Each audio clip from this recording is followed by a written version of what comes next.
All right.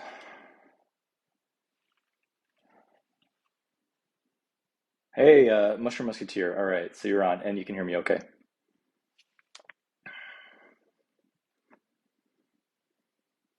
All right. So thanks for joining. I'm just waiting while people come in. This is the first live that I've done, and I can start kind of taking questions. And I have some things that I want to talk about today. Um, and with COVID and Ecmo, and I'll kind of also leave some time to discuss some questions as well. Um, just as a introduction, and as more people kind of file into the live, I'm an ICU doctor. I'm a critical care physician. I I've I'm double boarded in anesthesiology and critical care. So that means I did a anesthesiology residency, and then I did a critical care fellowship as well. And I do both. I go back and forth between doing. Yeah, I'm in the OR like 1 week at a time, or 2 or 3 weeks at a time, doing like I do a lot of different types of anesthetics for like ENT cases, abdominal surgery, cancer surgery, a lot. I do a lot of stuff, very versatile. And then because I'm double boarded, then I go into ICU care and I spend time in different critical care units. Um, and Usually I'm in the cardiac ICU. That is primarily where I take care of COVID patients. Usually we have COVID patients in the medical ICU, but I don't attend in the medical ICU. I attend in the cardiac ICU. That's where I take care of the COVID ECMO patients. I also spend time in other surgical ICUs. I work a lot with like transplant patients, heart transplant, lung transplant patients, and then another big part of my practice is tele ICU. I sit at a big desk with 8 monitors, and I can look at patients' vitals from several states away and help patients that are there. So that's kind of what my practice is. That's what I do with being double boarded in anesthesiology and critical care. That's what I do. I want to just talk about what I don't do, which is I'm not a scientist, for one thing. I don't do research. I don't do like lab bench research. I'm not an immunologist. I'm not a virologist. I'm not an epidemiologist. I'm mostly a clinician. I'm published and I do some papers and stuff like that, but I don't do research. And the reason I say that up front, it's important to when you talk to someone, an expert in something, it's important to distinguish what they do and what they don't do. So I can give advice and expert opinion about critical care and the clinical management, the bedside management of very, very, very, very sick patients. Um, but I know there's going to be a lot of questions about, you know, immune response and antibodies and things like that. And I can talk about those things, but it's limited by how well I can interpret the information like literature, which I do read the literature, but I'm not an expert in those things. That's basically just what I want to leave that at that. So I'll do my best, and it's important to know who you're talking about because that's how misinformation can spread. When when someone assumes a person is an expert in something, and then they speculate about something, and then they peg that as the truth, and then they start disseminating information. Misinformation just easily spreads that way, which is different from disinformation, which is like malintent spreading information with bad intent, whereas misinformation is you don't necessarily intend to spread that bad information. Anyway, that's what I would like to avoid doing. So that's kind of part of my practice, and I think today, again, for those that are joining, this is the first live that I've done. I've obviously had a very busy schedule. It's been great to be on TikTok and see so many amazing comments and connect with patients, not patients, not people I take care of, but people that have been patients and other healthcare workers. Just been incredible to really connect. I wish I could spend more. TikTok, as we all know, can be quite addictive, but I wish I could spend more time really addressing people's questions and comments. There's such a great medical community on here, which has been really fantastic to be a part of. Another thing I want to mention, I did monetize this account recently, and it will all be donated. Right now, uh, I'm supporting this Core, which is a charity that supports testing kits for COVID because there's a shortage in other places. Dr. Rubin, the allergist, the immunologist and allergist who's on TikTok, who has great content, is also supporting this. So I kind of copied him, and I was like, that seems like a good idea.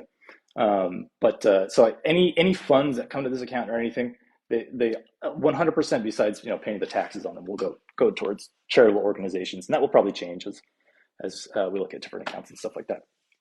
Anyway, so grateful, people are joining here. So I just wanted to, and I'll kind of look at comments and kind of pick and choose and stuff and see if there's good things to talk about. But I'll just kind of start with um, the state of the pandemic, the state of where COVID is at. We all know it is very, very difficult to tell heads or to tease apart what the reality is. It is. All media and all the news is you have sensationalization going on one side, and then you have sensationalism going on the other side, as well as just blatant misinformation. There are lies that get disseminated. It is incredibly difficult to know what is true for everybody. Not just me. It's not like I have a full scope of everything, but I do have a good idea of what's going on in the pandemic. So for those that don't know me, I practice critical care in the United States, and I've been taking care of COVID patients from the beginning of the pandemic. I've been along for the ride this whole time. Been in the ICU a lot. Been along with the ride with everybody else here. So the state of the pandemic right now is it is bad. What does that mean? That it's bad? What does it mean that you see like headlines that are like, oh, children cases are going up or this is going up. It's so hard to contextualize that information and really know what's going on. So are children cases and things like that going up? They are. How significant is it? Those are the things that are hard to tease apart. In my world, I'm not pediatrics. I don't know why I brought that up, but I only take care of adult patients. The ICUs where I work at, which is a major academic center, it's like a hub center where we get tons of patients transferred over all the time routinely. We've had to shut all that down because the pandemic has gotten to this point where we are having to co-locate COVID patients. Usually at the beginning of the pandemic, we were putting all of them in just the one ICU, and that was enough space for all of the really sick, critical COVID patients. That was enough space for them. That is very quaint now to think about that we just had one ICU where we were keeping all of our COVID patients. They are now basically in all of our ICUs, give or take. Sometimes there's some there's some room that goes. It's always in flux, our ICU capacity, and at any hospital, it's always in flux. It's ebbs and flows. So when I make a TikTok post saying, "Oh, our ICUs are full," that is true. Maybe in an hour, there's another spot that opens up and then it closes. That's kind of how it works. But the state of where we're at right now is we are very, very full of COVID patients that are very sick, and the things you hear about, the demographics of the older you are, the comorbidities you have, the more likely you are to get sick, and that is true. It is also true that if you are young and healthy, you are not guaranteed to be safe from the virus and having very severe disease and just blatant destruction of your lungs, literal destruction of your lung tissue, where your lungs are no longer viable. You cannot use them anymore, and that is there's not a certainty that anybody can get away from that. Of course, the virus in general is, most people are safe from the virus and don't get severe disease. That is the silver lining of the pandemic for me, is that most people do not die and get critically ill, and that's amazing. But nobody is safe. Nobody is guaranteed to not get super sick. And so I've seen many patients from all walks of life, and the vast majority of them are unvaccinated. That is true. I don't know how else to say that in more plain language, that your risk of getting severe disease is astronomical compared, if you're unvaccinated, compared to vaccinated people. That is just the plain and simple fact of it. And just being a young age does not protect you. It does not. So when I take care of COVID patients, when they finally meet me, they've already been through like urgent care and emergency. They've already gone through the emergency department, and they've already been in the ICU. A lot of times they've already been they're already intubated. They have a breathing tube. They're on a ventilator, and they've been on it for like 5-6 days. That's before I even meet them. So that's where I'm at the extreme end of taking care of these patients. When I assess a COVID patient, it's because I'm assessing them for Ecmo. Now, I also do take care of non-Ecmo COVID patients because not all patients need ECMO, but we have a shortage of just critical care, and I just need to take care of non-ECMO patients as well. But it's usually me assessing a patient if they are a candidate for ECMO. They're usually not. They're usually rejected for ECMO for various reasons that I've discussed on many videos that I've made. And sometimes they're not actually sick enough. They're not requiring that much oxygen from the ventilator, or they haven't been prone yet, where we put them on their belly, or they haven't been paralyzed yet with medication. We want to max out the medical therapy before we assess them for ECMO candidacy. So oftentimes we usually, when I'm assessing a patient for ECMO, I'm often not putting them on ECMO. That's the vast majority of people that I assess don't need to go on ECMO. Someone's asking how many machines does our facility have? That is a very interesting question. How many ECMO machines do we have? And I don't want to get too specific about my institution, but what actually the limiting factor, a lot of people don't realize, it's actually not the amount of machines that you have. It's actually the staff to run it, because you can build ECMO machines. The cardio health is usually the ECMO machine that we use, and it's very common, particularly in the United States, the cardio health machine. But you can build a ECMO machine from centromag units. You can build a machine from different parts. I don't do that. I don't know how to do that, but that's not part of my expertise. But you're limited by staff. That's your limiting factor. So 15 is a quite a big number for I think an average academic center to have 15 at a time, ECMO patients at a time. I've heard of, it depends on how big the program is. So anyway, I'm assessing someone to put them on ECMO. And another big criteria for other healthcare providers out there that work in critical care is, if you are considering putting someone on ECMO, you need to consider it early. The things that are the big red flags, like, does this patient need to go on ECMO? It's how much oxygen are they requiring? We call that a P to F ratio. I won't get too technical with things, but that's called a P to F ratio. And what that means is, how much oxygen are you delivering? That's the PaO2. That just means how much oxygen you're delivering. Oh, excuse me. That's how much oxygen's in your bloodstream, the PaO2. The FiO2 is how much oxygen you're delivering. So what's the ratio between how much oxygen is in your bloodstream and how much are you delivering? That ratio should be huge. It shouldn't take that much delivery of oxygen to have a high oxygen content in your bloodstream. If that ratio is really, really tiny, meaning we have to give you tons of oxygen to even keep your organs alive and functioning, that's someone that might be a candidate for ECMO when they're on maximum vent support, like 100% FiO2, which is how much oxygen we deliver. So a P to F of like 80 with an FiO2 of 80% or greater, and they've been prone and paralyzed, and that's the best P to F you can get, that's someone that needs to be considered for ECMO.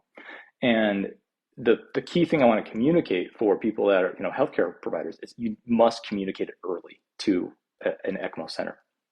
The reason being is, if they're mechanically ventilated for 7 days or more, they're not a candidate, because high pressures from a ventilator, oftentimes these patients need a lot of pressure through the ventilator. It can cause further damage, and it worsens the mortality. One thing I've talked about on my videos a lot is, we try to select for patients that we believe have the best chance of surviving. ECMO is an extremely limited resource, extremely limited. And so we must be judicious with its use. So that's just one thing. You must call a center early, call whoever it is, call them early. If they're like I would say, you have a patient with COVID, you've intubated them, you've prone them, you've paralyzed, you're maxed out, your P to F is 80 or less, on a FiO2 of 80% or greater, and your PEEP is generous, 12, 14, 16, whatever. If it's day 2 and they haven't responded that favorably to proning and paralysis, maybe even have them on inhaled nitric oxide or alprostadil, things like that, you need to call an ECMO center. Here's the problem. You're not going to get accepted right now, because we are overflowing with COVID patients. We do not have the capacity. That goes for the institution where I work at, and I know that is very likely common across the country right now. That's the problem with what's going on right now. I would say we are at the worst in terms of surging and ICU capacity. We're the worst that we've ever been this entire pandemic. I know that there are people dying out there that would otherwise survive because of the surging. There's no doubt about it that that's happening. Um, anyway, so that's kind of the the selection criteria with ECMO. Um, so someone's asking CRT versus ECMO, uh, continuous renal replacement therapy. That's dialysis that's always going versus ECMO.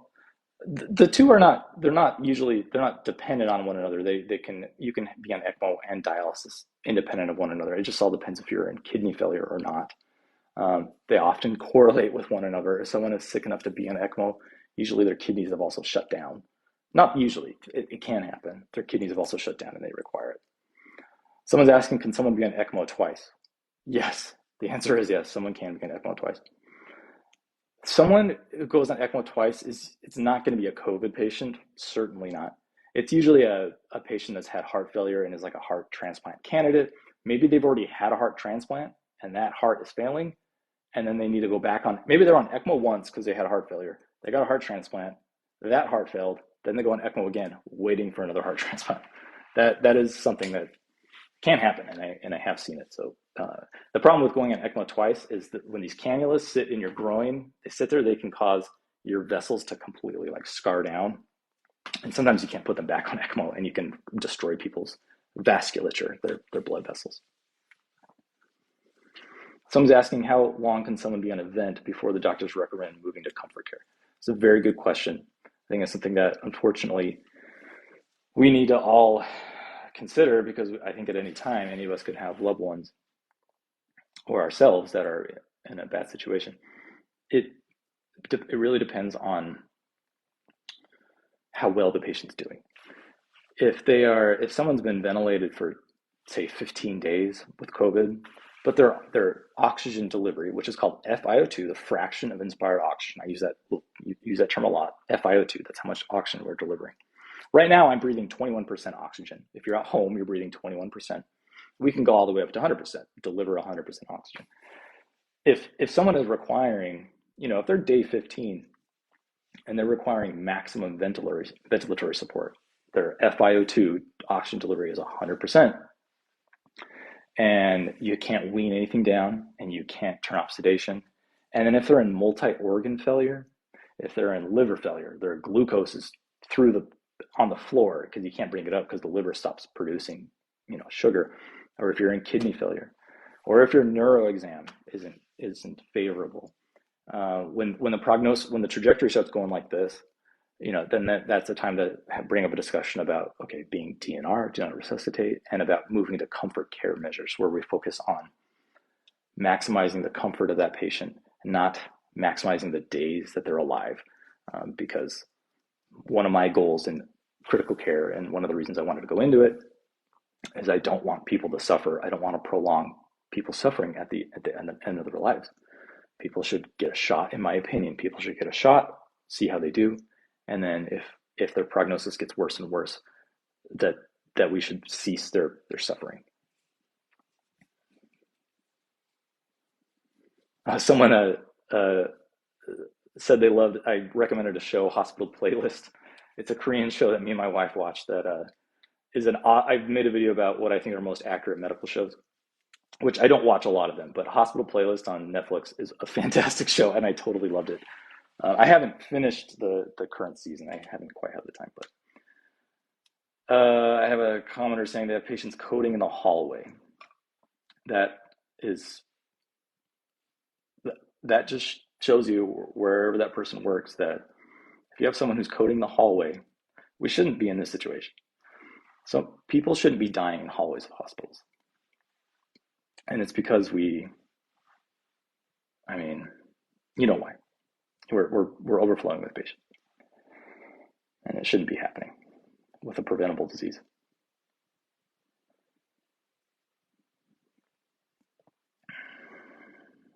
Yeah, it's so great to have to answer questions in real time. I really enjoy it. This person's saying, I'm a supporter of people being able to choose to participate in a safe death. Absolutely. I really support that. Yeah. People, and oftentimes the obstacle is usually the patient's family members with end-of-life care, which is very understandable. People want to maximize their the life of their loved ones. I've participated in many, many, many end of life discussions about loved ones.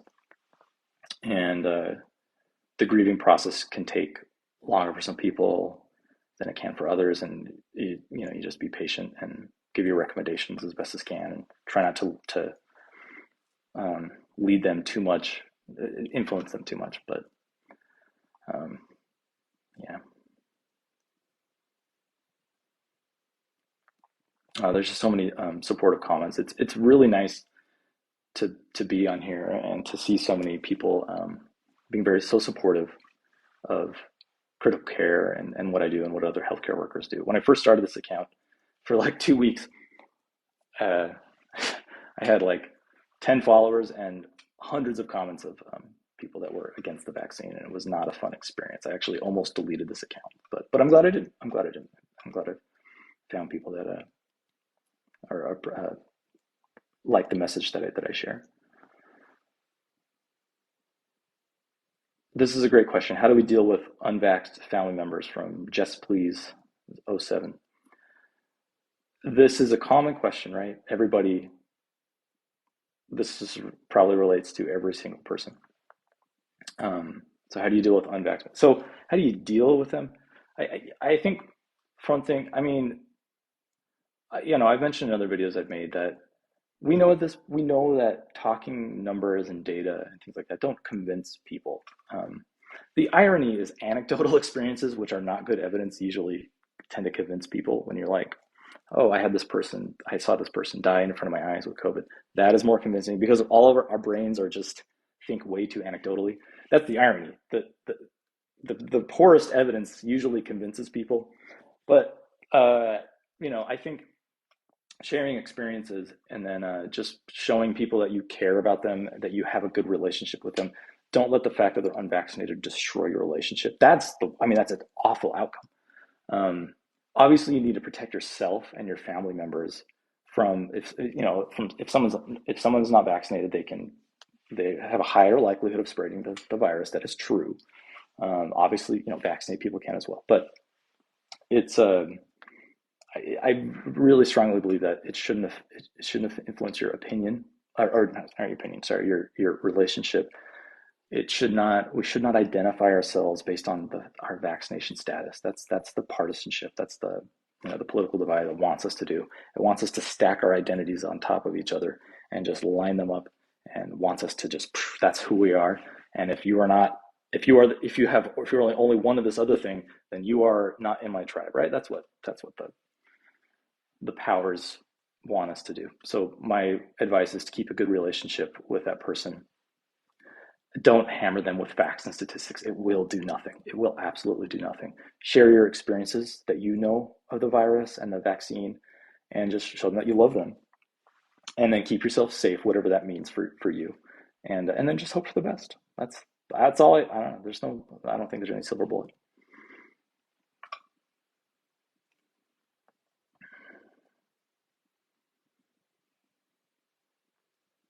This is a good question. What is your time allowed on Ecmo to improve? So just talking about COVID Ecmo patients. Keep in mind, you can go on Ecmo for a lot of different reasons, right? We know that. But this discussion has been limited to just COVID Ecmo patients. So how long should they be in Ecmo? How long do we give them a chance? That depends, again, on their trajectory. How well are they doing? There are two indicators. There are more than two indicators, but there are two basic indicators I look for every day when I'm on the ICU service to seeing if someone's improving. One of them is, does their chest X-ray imaging start to look better? Now, it doesn't improve day to day, it improves week to week. So I'll bring up their daily chest X-ray and I'll compare it to the week before, not the day before, because you do not see improvements on a daily timescale. And then I look to see if there's improvements there. And then I look to see if they're able to, if they're able to, if we're able to wean their support down on their ventilator and on the ECMO machine. Those are kind of two big indicators that shows us if their lungs are improving. So if their trajectory is just bad and stays flat for weeks and weeks and weeks and weeks, if someone's like day 60 on ECMO with COVID and their chest X-ray is a complete whiteout, which you don't want white, you want it black, nice and black. If it's a complete whiteout and the ECMO and the vent are 100%, and I try to wake them up, but every time I wake them up, every time the sedation goes down, their oxygen saturation drops to 50%. If it's day 60 or maybe 50, 70, and that's still happening, that person is likely not to survive. Very, very likely. And it's usually at that time that I would start making recommendations to family members that maybe we should focus on the comfort of your loved one. Now, if that person's if they're day 60 but they're starting to improve, like we're weaning the ECMO machine down, we're weaning the FiO2, the fraction of inspired oxygen that we're giving, we're weaning how much other support that we're giving, and it's day 50, and then I wake them up, and they're dangling their legs over the bed and they're not desatting to 50%, and it's day 60. Okay, all right, let's keep going. That's how that goes. And it's the whole gambit. I mean, people can survive after 60, 70 days on ECMO. Most don't when they go that long. But some people only need like 20 days. It's all over the board. It's the whole gambit. I mean, people can survive after 60, 70 days on ECMO. Most don't when they go that long. But some people only need like 20 days. It's all over the board. I will say that. There we go. Sorry about that. Let's see. I'm just looking through a little more comments. I don't have a whole much longer. I got a baby girl I got to get to on this Saturday here. So someone's asking, is ECMO the same as a vent? The answer is no. An ECMO machine is a separate machine that sits outside the body. It pulls. It's usually two tubes. It can be one sometimes. It pulls blood. It literally pumps blood out of your body, and it oxygenates it, and then it pumps it back in. And that has nothing to do with your airway. Whereas a vent is a breathing tube or a tracheostomy that sits in your neck, and that's pushing air and oxygen into your lungs. So they're two different things, and you can be on ECMO and not be on a vent. You can also be on ECMO and be on a vent. It all depends. It's very, very situational. This person's asking, how painful is ECMO once people walk up and fully come to? It's a great question. Believe it or not, of course, I've never been on ECMO, and there are people on TikTok, amazing survivors that have been on ECMO, and they are more qualified to answer this question than I am. But I will give what I say is, people tolerate it better than you would think. Once they come out of the huge haze of sedation that they've been on for a long time, and they're awake and alert enough. By the way, they're still on pain meds. Believe me, they are. And they're able to walk around. These people are talking if they have a tracheostomy tube. They're smiling, they're eating, they're walking around, they have family that are visiting, and they're on ECMO, and they're walking around the unit, and they're not necessarily constantly, suffering. These tubes that are sitting in the body are obviously uncomfortable, but I think they get used to it. And then there's always sedation and stuff. I've talked about withdrawals and things like that. We always keep multiple sedatives, opiates, ketamine, benzos, all, you name it. People are still on those things. So it's not, my answer is it's better tolerated than you'd think. But as I said, there are people out there on TikTok that are ECMO survivors that are much more qualified to answer that question than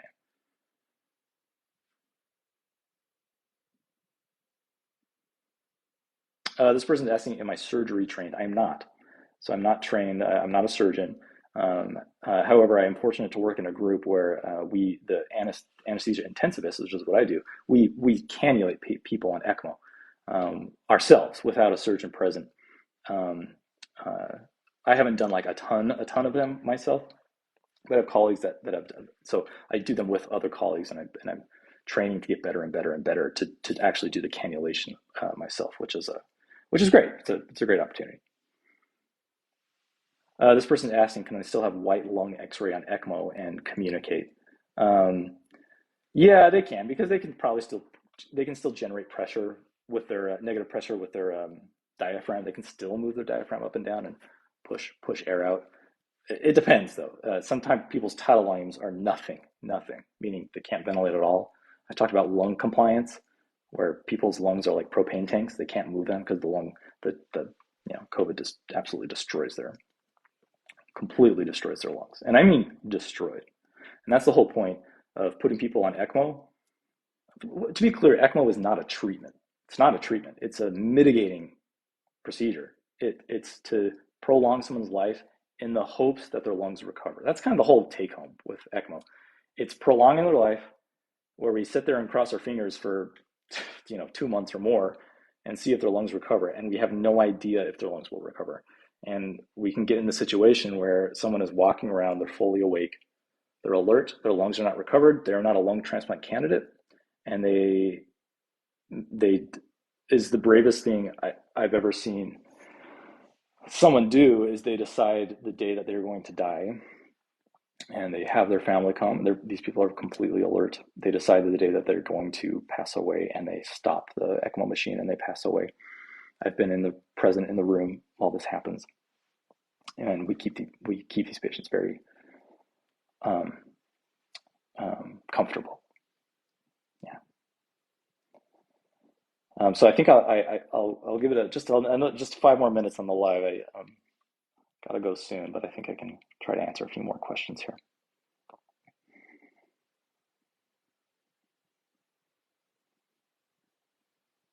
Yeah, people are just talking about how awful it is. It is. It's very hard. It's very difficult for the families, most of all. Someone's asking, will COVID ever die out, or is it here forever? I don't know the question, the answer to that, right? Again, I'm not a virologist or an epidemiologist. I'm a clinician. But I think we all know the answer is that COVID is not going to go away. Obviously, it's here forever. It's endemic. It'll be like influenza. Hopefully, the virulence or the pathogenicity, how bad it is, will wane. But I was just talking with some family the other day. I'm a little concerned. Again, no, forget it. I don't want to speculate. I'm not a virologist. Never mind. I don't want to spread misinformation. I don't want to speculate. So I'm not going to do that.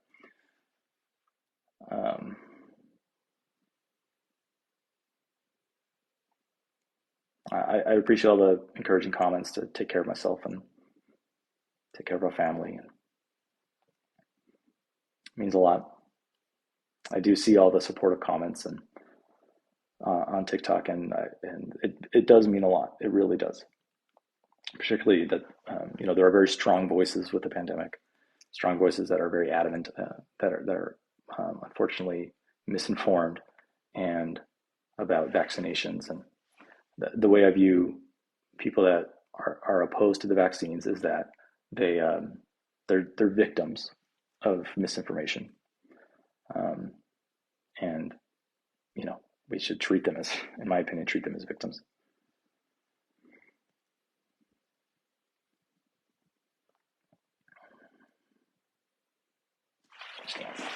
Sorry, just a quick glass of water here.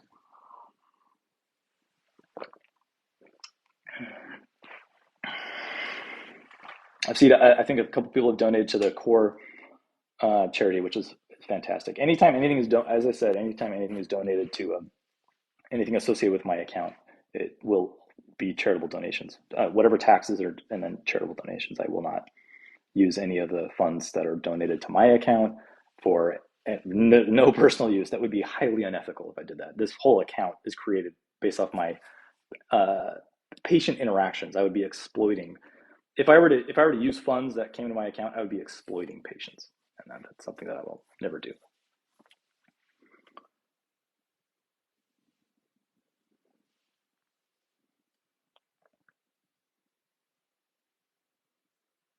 I'll answer one more question, and then I think I gotta go. Let's see.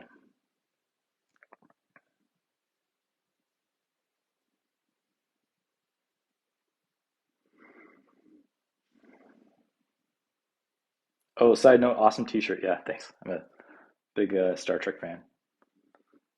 I'm a fan of the Next Generation, Deep Space Nine. Those are my favorite.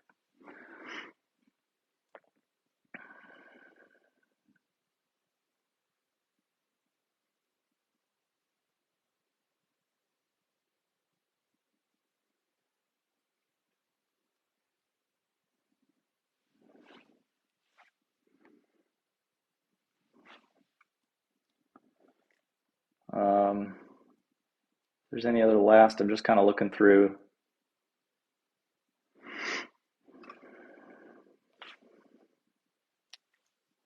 So people are asking what I do in my downtime. I like to read. I spend time with my family as much time as possible. I love to read books. Um, I read books. I read a lot of fiction and nonfiction, and I listen to audiobooks. Um, and watch TV and play video games and stuff like that. But yeah, anyway, so I am going to sign off. This was my first live. Thank you for joining. I'll try to fit some more in the future. I schedule is can be quite tight, but I really appreciate all the support that I see in the comments from the videos that I put up, and it's encouraging, and it makes me want to keep doing it. So I'll keep doing it. All right. I really appreciate everybody joining. Thank you.